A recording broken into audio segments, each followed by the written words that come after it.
Hey everyone, today we're taking a look at the SH Figuarts Yamato from One Piece. I don't actually know much about Yamato because I haven't seen very much One Piece, but this is my wife's figure and she loves One Piece, so I thought it would still be fun to do a review of this figure. First we'll take a look at some of the details. I think this figure looks great. Probably the best looking figure from the One Piece line so far. The horns are done really well. They fade from a red to a lighter orange, and they're a bit glossy. The gold for the hair tie here looks really nice. It's a nice metallic gold. The hair itself I think is sculpted well, what I've seen at least from the reference pictures. And I really enjoy the way that the teal fades into the white. It's the same on the back of the hair as well, and also fades into more of a blue than a teal. This big bow on her back is really nice. For the most part, the purple paint is applied cleanly. There's maybe a couple spots like here where it's a little bit fuzzy on the edge, but it's not super noticeable. On the chest, these two symbols are super clean. The red piece at the top of the shirt here is also very nice and clean. She's got some squiggles on the tongue. Those are done super well. More rope at the waist. On the sides, we've got some more squiggles on the skirt. Little holes where the leg can peek through a little bit. The skirt itself has a nice shape to it. I like all the wrinkles and folds it has going on, and there is some airbrushed shading throughout. Then at the feet we've got some sandals. These look pretty nice. The red for the strap is done well. Maybe could have used a little bit of shading or something for the wood here, but it's got some nice sculpted in wood lines. The face is done super well on this figure. And that's going to be the same for all the faces that came with it, so I'm really happy with that. And each of the faces has some copper earrings as well. Those also look nice. So overall, I think this figure looks great. Maybe one potential downside is that the skirt is segmented, kind of like Revoltech figure, so there is going to be a little bit of gapping there that may bother some. I don't think it's too bad though. With all the folds and shading anyway, it kind of blends in a little bit, and I think you can hide it away with a bit of posing. For accessories, you saw the neutral face that comes on the figure in the package. There's also this gritted teeth, angry side-eye face, a yelling face, a smiling face, and then an excited face. This excited looking one is probably my favorite. I think this one's done really well. I just think they did a great job at capturing that like excited anime face. All the eyes have a slight gray shading at the top there, and then white for the rest of the eye, and then the little white dot to indicate shine on the eyes. I just think these are done super well. You can see there's even two tones of orange in there for the eyes to match up with that gray shading line. Even these super small details above the eyes are done really cleanly. So I think those faces are great. Hopefully if you know the character better than I do, you're happy with these faces. I don't know what other sort of faces it could have come with, but I certainly enjoy these. For hands, we've got the fist hands in the package that you already saw. These clasped together hands for this sort of look. This one unfortunately has a little bit of flashing on the top of the hand there, just from the molding process. So that may need to be trimmed a little bit with an X-Acto knife on this one at least. Hopefully that isn't a widespread issue. I also swapped out the face here. The faces are a little bit snug, so those may require some heat if you have difficulty swapping the faces out. A pair of splayed open hands, 3 pairs of gripping hands that increase in the size they can grip, and that will be for the club that I'll show in a minute here. 1 cupped right hand that may be for resting the club in, or I'm not sure if that's for something else in particular, but that's what I think it would be used for. And a more splayed open hand with 2 fingers touching for really resting that weapon in. And then here we have the weapon. This probably has a specific name for what this is, but I'm not sure what that would be. To put this in the hands, the little ring on the end here pops off. And you can just pop the hands on there. So then here's the 3 different sizes of hands and where those would be able to position on the weapon. And this is keyed in a certain direction. There we go. And it's pretty light, so the figure's able to hold it up pretty well. This figure actually comes with a flight stand. It's always exciting, and I wish more figures came with these. And this comes with a little adapter that you can rest the bow on the back of the figure in. So there's a little adapter plugged in, and you can just take this knot in the middle of the bow there. So that's good if you either have difficulties getting the figure to stand due to the sandals, or I'm not sure if this character does any jumping or flight poses or anything like that, but you could probably do that as well. And the final accessory is this smiling face for Luffy. All of the One Piece figures so far have come with an extra Luffy face, just to encourage you to buy the full line of figures. A similar situation as the Beast Gohan figure in the Dragon Ball line. Now on to articulation. Generally, my complaint with SH Figuarts articulation is that they use a ball hinge for the head. And that is the case here as well. But the difference is that normally the ball hinge is pegged straight up into the head. Here, I've still got Gohan out, so you can see that peg is going straight up into the head, so it swivels at the top there. And then if you want to go side to side, you have to finagle the joint so that it then swivels side to side, which usually isn't a great setup. The difference with Yamato, though, is it's not pegged straight up into the head. The peg goes back into the back of the head, so it's positioned like an L. Because of that, there's swivel on the back of the head where this joint's connected there.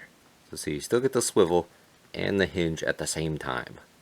So this is a bit reminiscent of how Revoltech did the head for the Amazing Yamaguchi Deku, where it's a double ball peg, but it's positioned so that the peg is facing backwards into the hair here to help with the articulation and hyperextending of the head a bit. Now on this figure you certainly won't get the crazy and unnecessary range that Deku has, but you do get the hinge and swivel at the same time, and I just think it's exciting to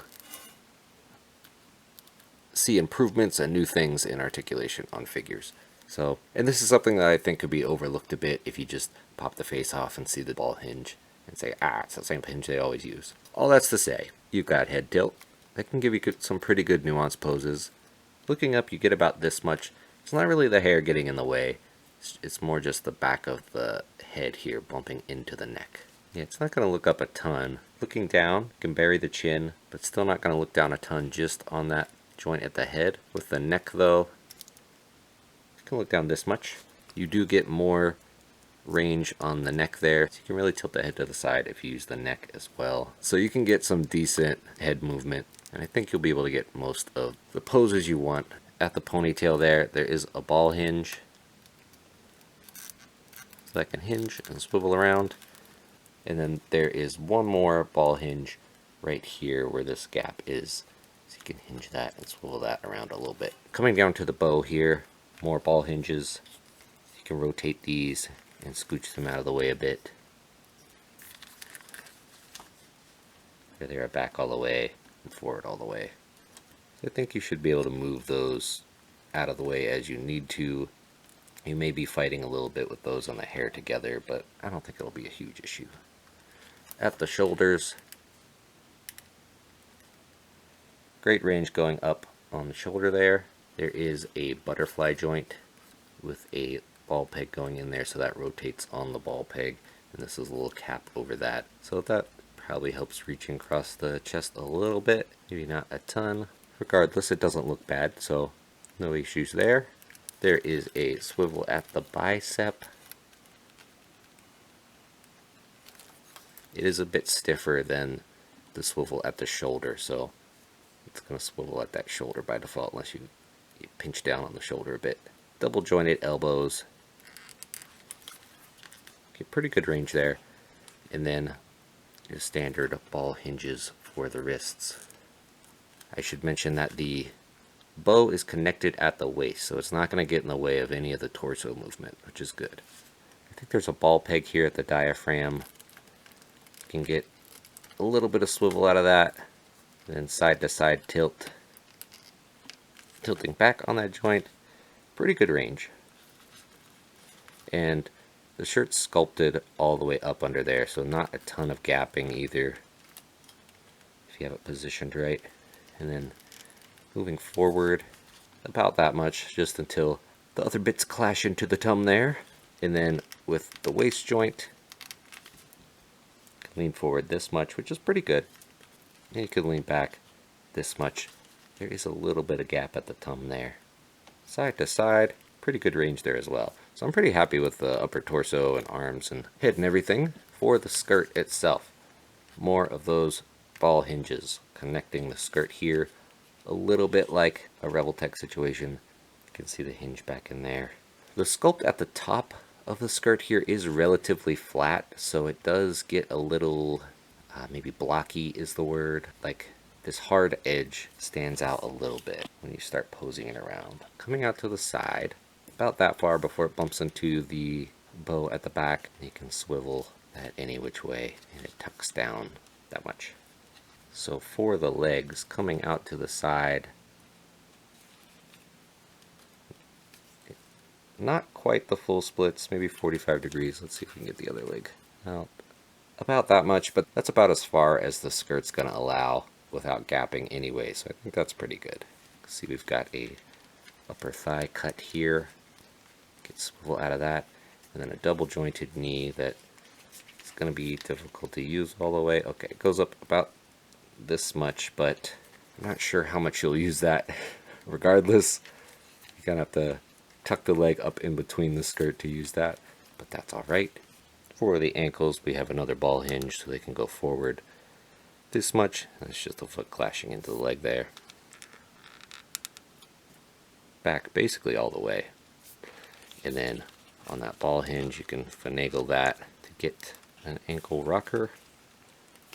And then at the toe, there is a toe hinge that's sculpted pretty nicely. And the foot is attached to the sandal at the forefoot. So it actually looks really nice. This could have been weird and segmented, but I think the way they did it makes a lot of sense.